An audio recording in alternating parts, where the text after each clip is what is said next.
जी बिल्कुल, करतारपुर दरबार के बाहर मैं मौजूद हूँ और चूँकि आज सिख कम्युनिटी के लिए एक बहुत बड़ा दिन है। यहाँ पर जोग तर जोग सिख कम्युनिटी के लोग पूरी दुनिया से यहाँ पर पहुँच रहे हैं। इनके चेहरों पर एक खुशी है, खुशी का समा है। ये इनका कहना है कि पाकिस्तान ने जो लांघा, जो रास्ता खोला है, ये 72 साल से इनकी ख्वाहिश थी। इसी हवाले से इनसे बात करते हैं। एक जत्था मेरे साथ मौजूद है, इनसे जानते हैं। ये कहाँ से आए हैं जी आप? इंग्लैंड से।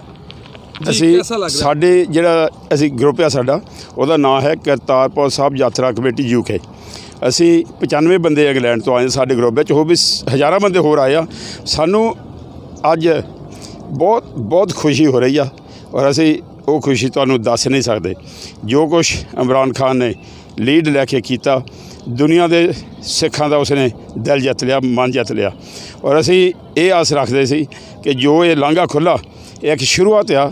ਇੱਕ ਦਿਨ ਇਹ ਲਾਂਘਾ ਜਿਹੜਾ ਖੁੱਲ੍ਹ ਕੇ ਪੰਜਾਬ ਸਾਰਾ ਇਕੱਠਾ ਹੋ ਜਾਏਗਾ, ਪੱਛਮੀ ਪੰਜਾਬ, ਪੂਰਬੀ ਪੰਜਾਬ ਇਕੱਠਾ ਹੋ ਜਾਏਗਾ। ਪਰ ਅੱਜ ਮੈਨੂੰ ਪਤਾ ਲੱਗਾ ਇੱਥੇ ਆਏ ਨੂੰ ਕਿ ਸੁਪਰੀਮ ਕੋਰਟ ਨੇ ਫੈਸਲਾ ਦਿੱਤਾ ਕਿ ਜਿਹੜੀ ਬਾਬਰੀ ਮਸਜਿਦ ਦੀ ਜਗ੍ਹਾ 'ਤੇ ਰਾਮ ਮੰਦਿਰ ਬਣੇਗਾ। ਕਿਉਂਕਿ ਜਦੋਂ ਸਿੱਖਾਂ ਦੀ ਕੋਈ ਵੀ ਖੁਸ਼ੀ ਵਾਲੀ ਗੱਲ ਆਉਂਦੀ ਆ, ਹਿੰਦੁਸਤਾਨ ਦੀ ਸਰਕਾਰ ਕੋਈ ਨਾ ਕੋਈ ਐਸੀ ਵਿੱਚ ਉਹਦੇ ਪਦੂਈ ਛੱਡ ਦਿੰਦੀ ਆ ਕਿ ਸਿੱਖ ਜਿਹੜੇ ਆਪਸ ਉਲਝ ਜਾਣ। ਪਰ ਮੈਨੂੰ ਪਤਾ ਅੱਜ ਦੁਨੀਆ ਦੇ ਸਾਰੇ ਸਿੱਖ ਖੁਸ਼ ਆ ਔਰ ਇਮਰਾਨ ਖਾਨ, ਅਸੀਂ ਕਹਾਂਗੇ ਇਮਰਾਨ ਖਾਨ ਜਿੰਦਾਬਾਦ, ਪਾਕਿਸਤਾਨ ਸਰਕਾਰ ਜਿੰਦਾਬਾਦ। ਔਰ ਹਿੰਦੁਸਤਾਨ ਵਿੱਚ ਜਿਹੜੇ ਘੱਟ ਗਿਣਤੀ ਜ਼ੁਲਮ ਹਿੰਦੁਸਤਾਨ ਸਰਕਾਰ ਕਰ ਰਹੀ ਆ, ਇੱਕ ਦਿਨ ਬਹੁਤਾ ਸਮਾਂ ਨਹੀਂ, ਆਉਣ ਵਾਲੇ ਸਮੇਂ ਵਿੱਚ ਮੁਲਕ ਦੇ ਟੋਟੇ ਹੋਣਗੇ ਔਰ ਘੱਟ ਗਿਣਤੀਆਂ ਨੂੰ ਆਪੋ ਆਪਣੇ ਅਧਿਕਾਰ ਲੈਣਗੇ ਔਰ ਆਪੋ ਆਪਣੀਆਂ ਸਟੇਟਾਂ ਕਾਇਮ ਕਰਨਗੇ।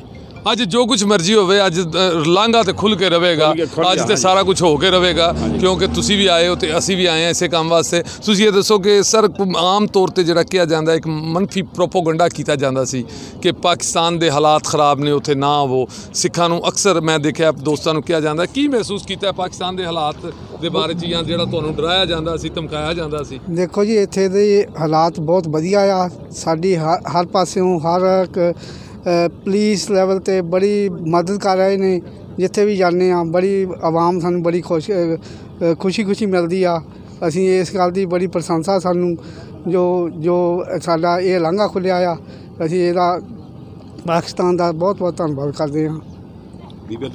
जी बिल्कुल, आपने जाना, बिल्कुल आपने इनकी गुफ्तगू सुनी। इनका ये कहना है कि भारत की तरफ से हमेशा से एक मनफी प्रोपोगंडा किया जाता है। बहरहाल जो भी है, आज चूँकि इनके चेहरों पर एक अजीब खुशी है, ये आज खुश हैं कि आज 72 साल से सिख कम्युनिटी जिस ख्वाहिश में थी, जो इनकी अरदास थी, जो इनकी ख्वाहिश थी, वो आज पूरी होने जा रही है। और इमरान खान ने जो वादा किया था 11 माह पहले, संगे बुनियाद रखा था, आज वो वादा वफा होने जा रहा है। और थोड़ी ही देर बाद इमरान खान साहब खिताब भी करेंगे यहाँ पर। और जो बाकायदा है, अहम बात यह है कि किसी सिख यात्री से ना तो पासपोर्ट मांगा जाएगा और ना ही वीज़ा लगवाने की ज़रूरत होगी। सिर्फ अपने एक अंगूठे के निशान पर वो बाबा जी के दरबार पर भी आ सकते हैं और अपनी मजहबी रसूमात मुकम्मल आज़ादी से अदा कर सकते हैं। जी।